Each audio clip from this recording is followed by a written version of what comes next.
Welcome back to my channel, everyone. It's Carrie. Today I'm going to be doing a set of 3 different cards using a newest Mama Elephant stamp set called Sending Hugs. And we're going to be doing one of my favorite techniques of card making, if not the favorite, one of my favorites. And that is going to be Distress Resist. And like I said, we're going to be using this stamp set today from Mama Elephant called Sending Hugs. I've got some watercolor cardstocks, distress watercolor cardstock from Tim Holtz, as well as some new distress oxide colors.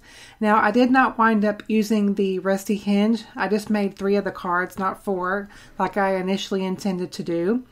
So I did not use that color at all, but I did use the other 3.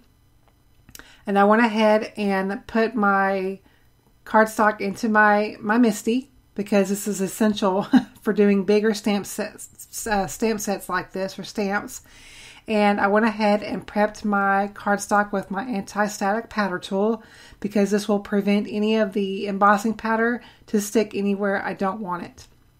So I went ahead and inked this up with my Versamark ink, which is a clear sticky ink for embossing.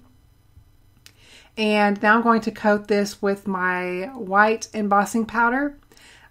This is from Brutus Monroe, and it's my favorite white embossing powder, and it has been for about 6 months or so, maybe even longer than that. It's called Alabaster, and it's a great melting embossing powder. It's just really smooth as it melts. So I went ahead and, to save time in the video, I went ahead and stamped down all 3 panels, and now I'm going to be embossing all of them. Now 2 of them are going to be embossed in white, and then the third one is going to be embossed in the liquid platinum embossing powder from Ranger. It's also one of those embossing powders that I really do love. I just don't use it enough as I feel like I should. So I thought I would go ahead and use it today in the trio of cards that I am making.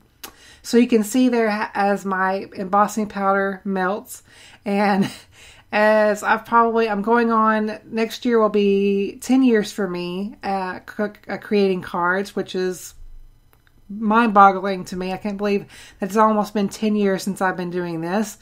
But nonetheless, I think that the technique of embossing will never ever get old. It's like magic in card making. It really is one of those things that I could probably watch all day long. So now we're going to go ahead and ink up all 3 of our panels. The first ink that I'm going to be using, ink color that I'm going to be using, that all of these are Distress Oxide ink colors. And these are the newest colors that was released. And the first one is the dried Marigold.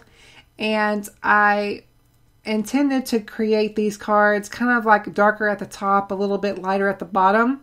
It kind of turned out that way. In a way, it's kind of harder to see that on camera. But I really wanted to make sure, if nothing else, I wanted to make sure that I didn't have any, I wanted to have good coverage and no white space shown at all. Now, I wanted this whole entire panel to be covered. And like I said, I didn't want any white to be shown, but I did want it to be a little bit lighter in color toward the bottom. So I'm really going to make sure I get this all good and ink blended. And I really do, I think I've mentioned this in past videos when I'm using Distress Oxide inks or Distressed inks, either one. But I really do enjoy using the Distress cardstock, watercolor cardstock for ink blending, because it is made for that, for one. And you know, there are other cardstocks that you could also use for ink blending. I know a lot of the crafters out there have really enjoyed using the Bristol Smooth, which I really haven't used that too much for ink blending. I really go toward this here, this actual cardstock here.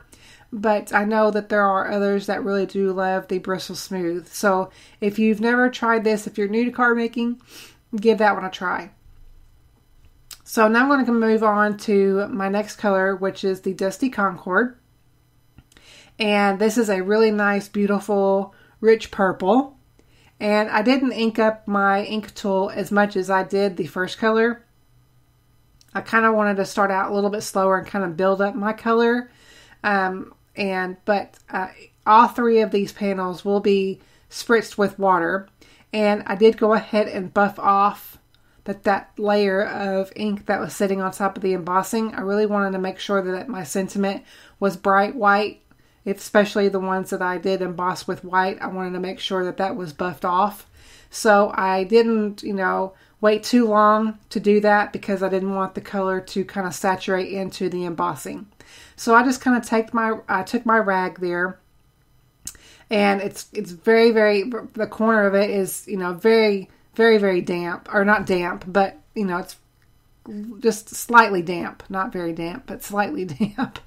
And to get that little layer of ink off of the sentiment there, because it really does obviously stand out within those colors. And so now I've went ahead and took my spray bottle. I have spritzed them with water, and I'm just kind of letting them soak a little bit into the paper. And then I'm going to take my rag and then just kind of dab up that water, and it's going to give that really fun effect of distressed water droplets. That's probably my favorite and most used technique for distress inks and distress oxides is this technique here. And or using distress oxides on like on my surface directly, and then wetting it down and then dragging the cardstock through that and kind of doing like a watercolor type effect. But those are probably my top two ways of using distress oxides or distress inks themselves.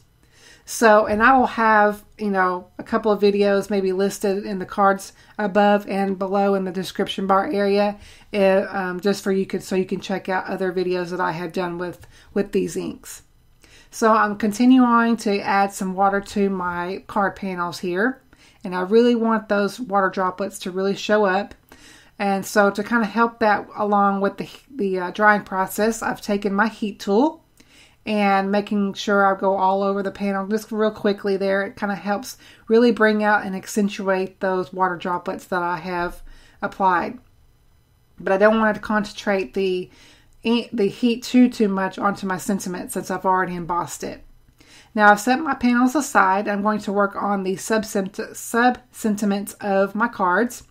Now all of these sentiments, we are using literally this one stamp set for all three of these cards, from the inside out. So all of the sentiments come from this one stamp set, which is fantastic.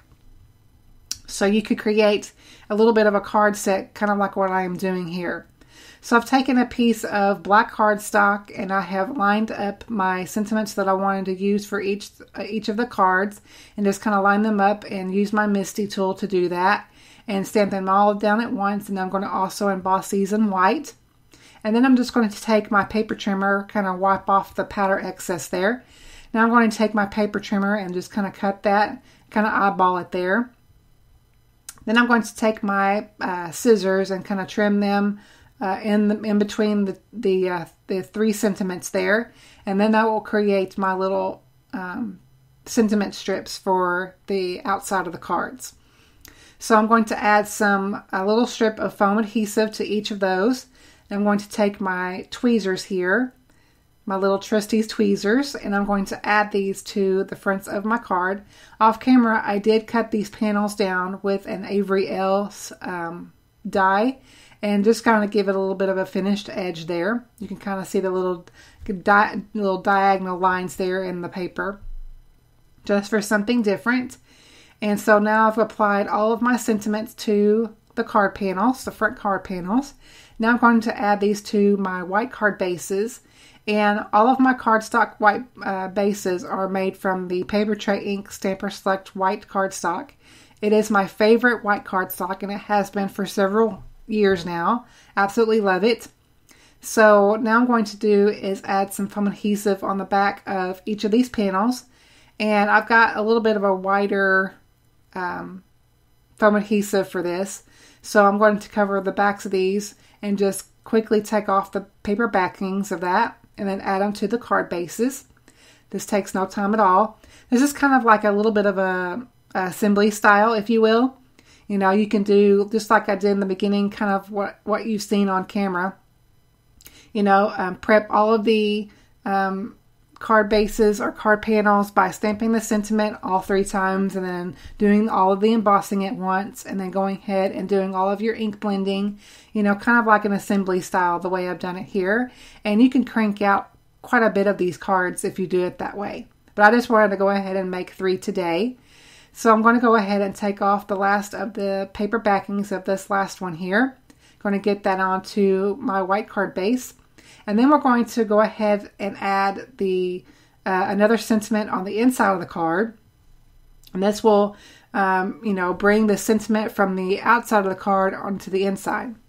So I've gone ahead and chose all 3 of those sentiments.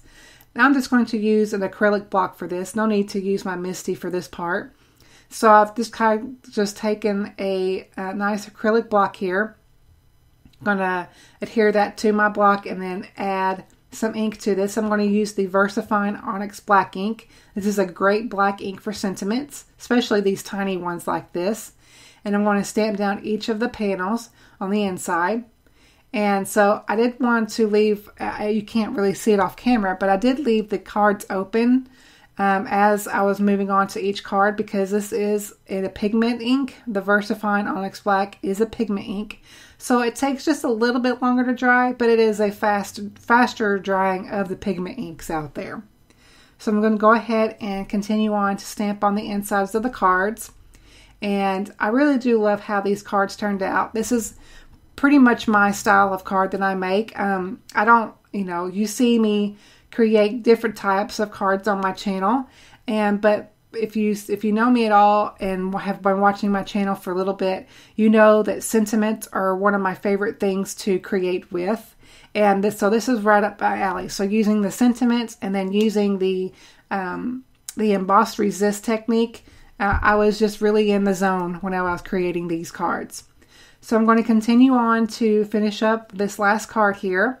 And so all 3 cards are complete. And I'm just going to take the time to show you each of the insides as well as the outside a little bit up closer to the camera there so you can see it. And I will have still shots at the end of the video so you can see them a little bit closer there too. But you can take a multitude of your colors. You can do this not only with Distress Oxide inks, but with any inks that you may own in your stash. So that completes all 3 of our cards today, guys. I hope you enjoyed. Here are the still shots, and all of the supplies that I did use in today's cards are listed and linked below the video. If you haven't subscribed to my channel, I'd really love for you to subscribe, and make sure that you hit that notification bell so you'll be notified for each video that I upload. Thank you all so much for watching today. I truly appreciate it, and I will catch you all in the next video very soon.